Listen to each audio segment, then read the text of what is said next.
¿Cómo están? Muy buenos días, bienvenidos a este día lunes aquí en Agenda Económica. Son las 8:02 y estamos comenzando nuestra revisión de esta semana. Una semana marcada, por supuesto, por el feriado de mañana, algo cortada, pero de todas maneras con hartas informaciones para revisar durante estos minutos aquí en Agenda Económica. Vamos de inmediato a nuestro resumen de noticias. Les contamos qué es lo que vamos a revisar en esta edición. Y por supuesto que el tema que ha marcado las horas de este fin de semana tiene que ver con el cierre de la Fundición Ventanas. Y hay un aspecto económico bien importante relacionado a lo que ha ocurrido con esta decisión que adoptó el directorio de Codelco.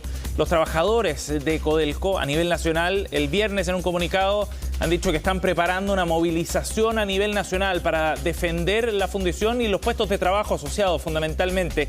Plantean y critican en esta decisión, plantean que es una decisión errónea por parte del gobierno, a pesar de que la decisión la adopta efectivamente el directorio, pero de todas maneras lo ven como una mirada desde el Ejecutivo y en ese sentido están presionando para que haya algún tipo de acuerdo. En las últimas negociaciones no ha salido humo blanco respecto a esta negociación que se está llevando adelante. En lo concreto, estamos frente a un escenario donde hay muchos intereses en juego con el cierre de la fundición. Intereses de los trabajadores, de la comunidad local, por supuesto, políticos también asociados y, por cierto, también desde el punto de vista del negocio para aquellos que se ven beneficiados por la operación de la fundición de Ventanas. Sobre eso vamos a estar hablando en unos minutos en la entrevista del día de hoy. Revisaremos una nota también con el contexto para lo que ha ocurrido en las últimas horas. Y todo esto se produce en un momento, aunque son dos temas completamente distanciados, no tienen ninguna relación, se produce en un momento en que el precio del cobre a nivel internacional está alcanzando niveles que no veíamos desde febrero del año 2021. Está en este momento transándose por debajo de los $4 el metal rojo, nuestro principal producto de exportación, en una tendencia que ya había marcado en las últimas semanas ante los temores de una eventual recesión en Estados Unidos, peores datos de la marcha económica en China. Bueno, están generando una baja en el precio del metal rojo. Ya revisaremos más detalles de lo que está ocurriendo y de algunas proyecciones que han surgido también en las últimas horas a partir de esta caída. También les contaremos más detalles sobre el plan de reestructuración que está viviendo LATAM. La aerolínea ya está viendo la luz al final del túnel después de un periodo muy complejo desde el punto de vista financiero. Este fin de semana, el sábado, el juez James Garrity en Estados Unidos, quien estaba a cargo de supervisar precisamente este proceso de reestructuración, dio luz verde al plan presentado por la compañía aérea. Tiene que ser aprobado, eso sí, por la Junta Extraordinaria de Accionistas que será convocada pronto. Pero de todas maneras es un paso muy importante para salir adelante de esta crisis que se profundizó en el contexto de la pandemia. Ya les contamos más detalles en minutos.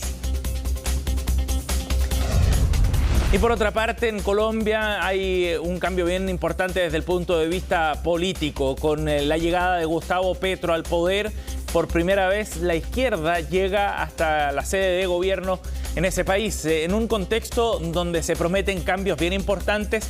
Lo que ocurra en Colombia puede ser muy relevante también para toda la región. Recordemos que para Chile es un socio relevante también en el contexto de la Alianza del Pacífico. Hay vínculos importantes políticos entre Gustavo Petro y Gabriel Boric, cierta simpatía política y afinidad que también es importante. Y la agenda que trae el nuevo presidente trae algunas reformas contundentes, una reforma agraria, una reforma también al sistema previsional, entre otros aspectos son los que va a implementar en un país que tiene niveles de pobreza muy altos, por sobre el 30%, niveles de desempleo que bordean el 11%. Los desafíos parecen bien relevantes. Ya le daremos contexto al triunfo de Gustavo Petro desde el punto de vista económico acá en Agenda Económica. Y veamos qué es lo que ocurre con las bolsas a nivel internacional. Hoy día probablemente acá en Chile sea un día de bajas transacciones por este interferiado. Mañana la bolsa, por supuesto, va a estar cerrada. Hoy día habrá pocos movimientos. Pero veamos qué es lo que ocurre en el mundo. Es bien relevante después de semanas que han sido intensas desde el punto de vista financiero. Subidas para las bolsas europeas. Un contraste el que marcan las bolsas asiáticas en la jornada de hoy, con ganancias superiores al 1% en Londres, de medio punto porcentual para el índice europeo, el Eurostoxx, mientras que en Asia hubo números mixtos con caída fuerte para el Nikkei, que perdió 0,74%. Más temprano el Hang Seng también perdía terreno, con caídas que luego logró revertir hasta llegar a 0,42% de ganancia. El dólar acá en el mercado local Recordemos que el viernes terminó ya en las primeras horas tras el cierre cotizando en niveles históricos. Otra señal bien relevante en un momento en que se empieza a discutir cuál puede ser la tendencia para el tipo de cambio y la necesidad eventualmente de una intervención del Banco Central. Veremos qué es lo que ocurre hoy día en una jornada, como decíamos, donde se esperan pocas transacciones de la divisa norteamericana. Bien, 8:07. Nos vamos entonces a revisar el detalle de las informaciones y partiendo por lo que está ocurriendo con la Fundición Ventanas y esta decisión de cerrar en un plazo de 5 años esta operación en el sector de Quintero Puchuncaví. Decisión que adoptó el directorio de Codelco, pero que el gobierno ha respaldado, generando una fuerte oposición de parte de los trabajadores que adelantan la posibilidad de un paro a nivel nacional, dicen los trabajadores de Codelco. Vamos a revisar los detalles, lo que ha ocurrido en las últimas horas en la siguiente nota de María Paz Ortiz. Armaron un campamento afuera de la división Ventanas de Codelco y pasaron el Día del Padre movilizados. Llevaron a sus familias y hasta las parrillas a la fundición que sigue paralizada luego de los reiterados episodios masivos de intoxicación en los que aproximadamente 265 niños resultaron afectados. Esa es la idea hoy día, hacer un día familiar para que también vean que nosotros también tenemos familia, tenemos esposa, tenemos hijos, hijas y que son parte de todos nosotros, somos parte de una comunidad. El paro va, advierten, no darán pie atrás porque insisten en que la solución para frenar la contaminación en Concón, Quintero y Puchuncaví era invertir en la fundición de la división Ventanas y no cerrarla. Por eso, a pesar de los intentos del gobierno, las reuniones en La Moneda no llegaron a buen puerto. Este lunes, dicen, será clave. Es un día especial, día lunes. Lo más probable es que tengamos algunas conversaciones y algunas cosas que proyectar y lo más probable es que algunas movilizaciones muy importantes también. Pero en Codelco la decisión ya está zanjada. Desde el gobierno, en tanto, insisten en que el proceso de cierre será una transición con foco en el cuidado de la comunidad, pero también en los trabajadores que prometen serán reubicados. Continuar en funcionamiento, dicen, era insostenible y la evidencia científica era clara. Codelco aporta más del 60% de las emisiones anuales de dióxido de azufre, las cuales provienen principalmente de la fundición ubicada en la zona. Evidentemente este polo industrial tiene múltiples empresas, particularmente riesgosas para la salud, y ya se encuentra saturada la zona justamente por todos los episodios que hemos visto durante estas últimas semanas. El Ministerio del Medio Ambiente trabaja en nuevas normativas para las emisiones de las fundiciones. Una de arsénico es clave, pero cumplir incluso con las actuales era imposible para Codelco. La inversión necesaria es más alta de la que estiman los trabajadores. El cumplir con esta normativa pasa más allá de 50 millones de dólares. Se estima, y así lo ha estimado el propio Codelco, que requeriría una inversión de 1.000 millones de dólares. Cobre, selenio, arsénico y plomo, entre otros, todos encontrados en la zona. Y en los hombres verdes, los trabajadores de ENAMI que llevan décadas denunciando las altas concentraciones de metales y semimetales, aunque ni los últimos episodios de contaminación han logrado que los vecinos de la zona tengan un veredicto claro al respecto. Algunos temen por el desempleo y otros apoyan la medida. Estamos viviendo que jamás nunca nosotros lo han tomado en cuenta como autoridades acerca si a nosotros nos contamina o no nos contamina la empresa. No queremos que quede sin trabajo los colaboradores, los trabajadores. Aquí va a existir una cesantía enorme. La dirigente de Codelco casi salió llorando, que poco menos, ella diciendo de que es una empresa que, claro, puede ser que sea una de las empresas que aporten al Estado. Ella nunca habló de la salud de los niños. De todas formas, para lograr el cierre es necesario modificar la ley 19.993, que obliga a la corporación a fundir los minerales de ENAMI exclusivamente en Ventanas. Para eso el apoyo parlamentario es clave y los trabajadores lo saben. Hoy tenemos el respaldo de diputados de la Cámara que establece la Comisión de Minería. Por lo tanto, no vaya a ser que se les caiga la ley el miércoles en el Congreso. Nadie está en contra de las mejoras que se deben hacer. Nuestro principal interés hoy día es principalmente propiciar el diálogo. Se ha comprometido por parte del gobierno una mesa de trabajo tripartita que se va a constituir a partir del día miércoles. Desde la Cámara se comprometieron a propiciar el diálogo. De todas formas, el paro, dicen los dirigentes, ya tiene el apoyo de los 14.000 trabajadores de Codelco y de los 40.000 contratistas. Y las negociaciones comenzarán de lleno este lunes.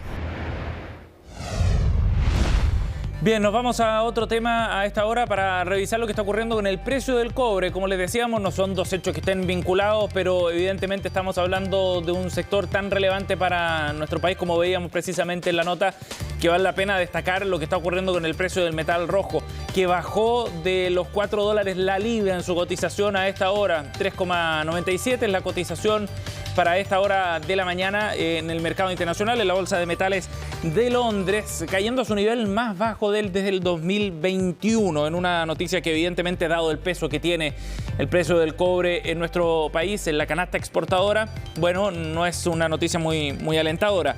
Hay que ver la tendencia de más largo plazo, pero hay una señal bien relevante también, pensando en que la caída no es puntual de hoy, sino que se ha arrastrado ya por varios días. Según medios especializados en la industria minera, en el mercado de transacción de metales, las principales razones para esta caída en el precio del cobre tienen que ver con un fortalecimiento del precio del dólar a nivel internacional.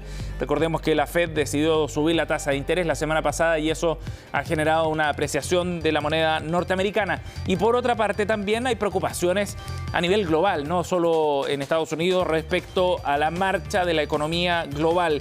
Y eso también evidentemente alienta algunos temores de ciertos riesgos de recesión en distintas partes del mundo y en algunas de las principales economías. Eso también evidentemente afectaría por el lado de la demanda, las proyecciones en el precio del cobre a una menor demanda. Evidentemente que el precio empieza también a caer y son, según estos medios especializados, algunas de las principales preocupaciones las que están generando la caída en el precio del cobre. Como les decíamos, no lo veíamos desde el verano del año 2021 en un contexto bien distinto, porque en ese momento, con el proceso de vacunación que ya empezaba a expandirse en el mundo, empezábamos a ver cierto espacio de recuperación tras el desplome que había significado la pandemia para este mercado y para otros a nivel mundial.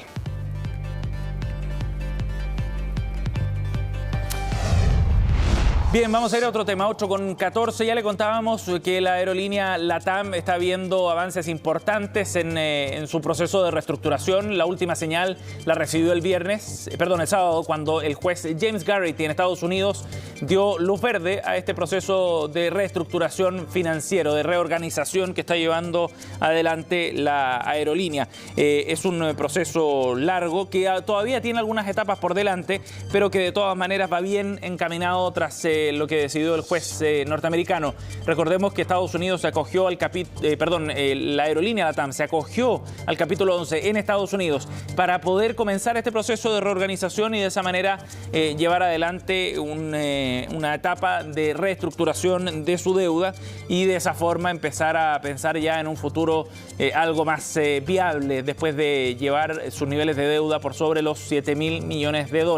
Este plan implica financiamiento por $8.000 millones por distintas vías, algunas de ellas algo controvertidas también, porque los acreedores locales se quejaron de un trámite y de una propuesta que era perjudicial para sus intereses en comparación a los acreedores a nivel internacional. Sin embargo, lograron sacar adelante este plan y de esa manera entonces volver a pensar en el largo plazo para los planes que tiene la empresa.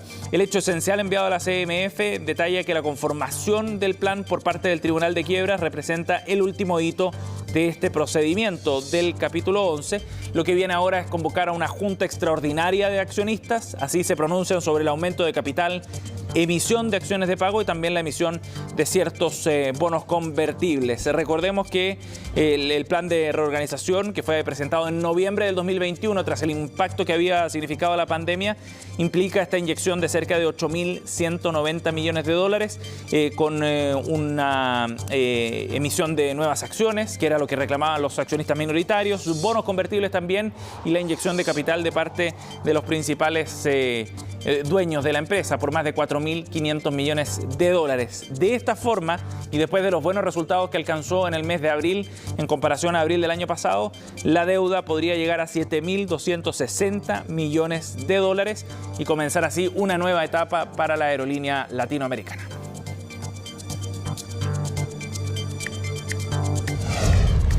Bien, y vamos a ir a otros temas vinculados a la política, porque Gustavo Petro es el nuevo presidente de Colombia después de su triunfo este fin de semana en la segunda vuelta frente a Rodolfo Hernández. Un triunfo histórico, porque es el primer presidente de izquierda para este país, en un momento además bien complejo desde el punto de vista económico y de las presiones a nivel social que significan llevar adelante un programa de gobierno sumamente ambicioso para el ex guerrillero que llega al Palacio de Gobierno. Veremos cómo reaccionan los mercados el día de hoy, pero la agenda que trae Petro es bien ambiciosa, como decíamos, y destaca fundamentalmente en este plan de gobierno una reforma al sistema previsional, un cambio también desde el punto de vista tributario, una reforma tributaria y una reforma agraria. Tres temas que evidentemente generan ciertos nubarrones para la economía colombiana y algo de incertidumbre también, con niveles además de presión muy importantes porque están en un nivel de desempleo superior al 11% y también porque los niveles de pobreza que alcanza Colombia, que arrastra evidentemente de largas décadas, superan el 30%, y eso es lo que está generando un escenario quizás más desafiante para Gustavo Petro en su intención de llevar adelante estas reformas. Todo esto sumado además a que, si bien Colombia viene con algunos periodos de crecimiento económico arrastrados de la recuperación tras la pandemia, hoy vive la amenaza también de una recesión global o una inflación que podrían generar más presión para la elaboración de su programa. Colombia probablemente, según las proyecciones, por ejemplo, de la CEPAL, lideraría el crecimiento económico en Latinoamérica durante este año por sobre el 6%, después de haber crecido más de 10% el año pasado. Sin embargo, como decíamos, el desempleo se encuentra por sobre el 11% en 2 dígitos y también los niveles de pobreza generan más presión. Recordemos que Colombia vivió su propio estallido social hace más de un año, en un contexto, como decíamos, de alta demanda por cambios profundos en la economía colombiana. Bien, 8:19, nos vamos a la pausa. Al regreso estaremos conversando sobre lo que ocurre con el cierre de la Fundición Ventanas, la decisión desde el punto de vista económico. La analizamos junto al académico de la Universidad Católica, Gustavo Lagos. Volvemos de inmediato.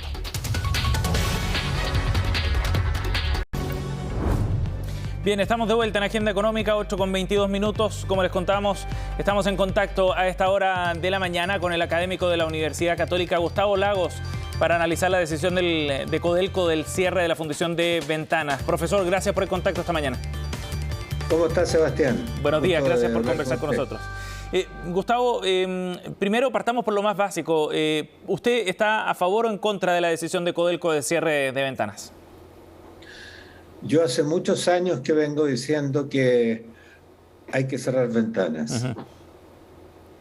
¿Por qué, Gustavo? Por lo tanto, estoy a favor. Porque obviamente hay dos aspectos que considerar. Primero, que la fundición de Ventanas es una fundición relativamente pequeña en capacidad y por lo tanto su adecuación a los estándares chilenos y más aún los internacionales es muy difícil, es poco económico, no es económicamente viable debido al tamaño que tiene. Sí. Y además porque está emplazada en un lugar que está ya contaminado, es una zona saturada. Entonces, obviamente no quedan muchas otras soluciones que cerrar la fundición y construir otra nueva en otra parte. Sí, Gustavo, ese punto es bien interesante porque, bueno, acá hay alcances sociales, sanitarios, económicos también bien relevantes, ¿no? Y el problema es multidimensional. Pero me gustaría enfocarme en la parte económica particularmente, porque los trabajadores de Codelco han dicho que es necesario hacer inversiones acá. ¿Qué nivel de inversiones se requerirían para que esta fundición cumpliera los estándares internacionales, que es el objetivo? Y si es económicamente viable a su juicio o no eso, Gustavo. Yo creo que no es económicamente viable hacer inversiones para cumplir estándares internacionales, que son los que va a tener que fijar Chile dentro de muy poco, porque los estándares que tiene Chile en este momento, que fueron dictados en el año 2019, hace tan solo 3 años, no son suficientes, de acuerdo a la OMS y a la Agencia de Protección Ambiental de Estados Unidos, claro, para proteger adecuadamente la salud de las personas. Ajá. La norma que tenemos en Chile es menos exigente que eso y por lo tanto es una medida temporal. E incluso esta medida, o sea, la norma chilena, tampoco la puede cumplir Ventanas a partir de fines de este año. Ajá. ¿Ya? O sea, para cumplirlo no bastarían los 54 millones de dólares que plantean los trabajadores es necesario invertir ahora en Ventanas. ¿Sería más que eso? Mucho más que eso. Le voy a decir que una fundición nueva. Prácticamente lo que hay que hacer es desmantelar la fundición de Ventanas y construir una nueva de mucho mayor capacidad. Ajá. Y eso tiene un costo de 1.300 millones de dólares, ¿no es cierto? Sí. Y por supuesto que ese no es el lugar más adecuado, porque lo más probable es que haya muchas personas, muchos habitantes de la comuna de Quinteros y Puchuncaví que no quieren tener otra fundición, aunque se les asegure que la nueva fundición va a ser súper buena. Sí. Gustavo, es bien interesante porque eso de alguna manera dimensiona los desafíos que tiene Codelco por delante. Invertir 1.300 millones de dólares es un asunto relevante para una empresa que ya tiene niveles de deuda importantes también y que le cuesta financiar estos proyectos. Pero es necesario levantar una nueva fundición, ¿no?, para reemplazar Ventanas, desde el punto de vista de la decisión estratégica como industria minera. Sebastián, Codelco no necesita construir una fundición tan grande como esa, pero económicamente es más conveniente construir una fundición grande porque la rentabilidad de las fundiciones es muy pequeña en el mundo de hoy. Ajá. Y por lo tanto, digamos, no son las mismas rentabilidades que tiene la minería y por lo tanto va a tener una excedencia de capacidad de tratamiento de concentrado, lo que significa que va a poder, digamos, tratar concentrados también de minas privadas, ¿ya? Perfecto. Por lo tanto, no es necesario que el 100% de una nueva gran fundición sea de Codelco. Podría ser en otro modelo de negocio, digamos. Siempre hemos planteado esto y también hemos planteado que dado la experiencia de Chile, lo mejor sería traer a una de las empresas que son expertas en fundiciones en el mundo y que opera, por ejemplo, una fundición en Hamburgo, en la mitad de la ciudad de Hamburgo, en Alemania, ¿ya?, que no tiene prácticamente emisiones, ¿ya? Y ellos saben operar eso y saben obtener ganancias con una fundición como esa. Claro. Y por lo tanto, lo que hay que hacer en Chile, en nuestra opinión, en mi opinión, es hacer algo parecido a eso, traer a una de las grandes empresas, no mineras, sino que tienen fundiciones en el mundo. Sí, y hay varias. Y con tecnología ad hoc, por supuesto. Gustavo, para entender bien qué es lo que está en juego también en el cierre, ¿quiénes se ven beneficiados de la fundición Ventanas? El expresidente de Codelco, Óscar Landerreche, a través de redes sociales compartía parte de uno de sus últimos libros donde planteaba que acá se estaba subsidiando también a algunas de pequeñas y medianas, mineras a nivel nacional, que no necesitaban ese subsidio, digamos, de parte de Codelco por el funcionamiento de la fundición. ¿Es efectivamente así, Gustavo? ¿Quiénes se ven beneficiados con Ventanas? Se ven beneficiados con Ventanas pequeños y medianos mineros que están en la zona sur de Chile. Y por supuesto que para Codelco es más caro procesar esos concentrados por los acuerdos comerciales que hay, ¿no es cierto?, con ellos, en lo que establece la ley, que le exige a Codelco tratar todos los concentrados de la pequeña y mediana minería que llegan a Codelco Ventanas, ¿ya? Y por lo tanto es más caro para Codelco tratar esos concentrados porque hay que mezclarlos, hay que hacer una serie de cosas antes de tratarlo, en vez de tratar, por ejemplo, los concentrados de Andina, que sí son uno solo, que no hay que mezclarlo y que se ponen sencillamente en el horno de fundición. De acuerdo. Entonces, desde ese punto de vista, es más caro para Codelco tratar los concentrados de la pequeña y mediana minería que tratar los concentrados de Codelco. Sí. ¿Ya? Y eso significa que Ventanas ha perdido plata en todos estos últimos años, o casi todos los últimos años, Y eso es algo que no es conveniente, obviamente. Evidentemente, sí. Es una herencia después del traspaso que se hiciera desde Enami a manos de Codelco de esta fundición. Gustavo, muchísimas gracias por conversar con nosotros esta mañana. Nos da un contexto distinto también para este tema que va a marcar agenda durante esta semana. Gracias por el contacto nuevamente. Mucho gusto, Sebastián. Buen día, hasta luego. 8:30, cerramos esta revisión de agenda económica. En minutos comenzamos Noticias Express junto a Fresia Soto.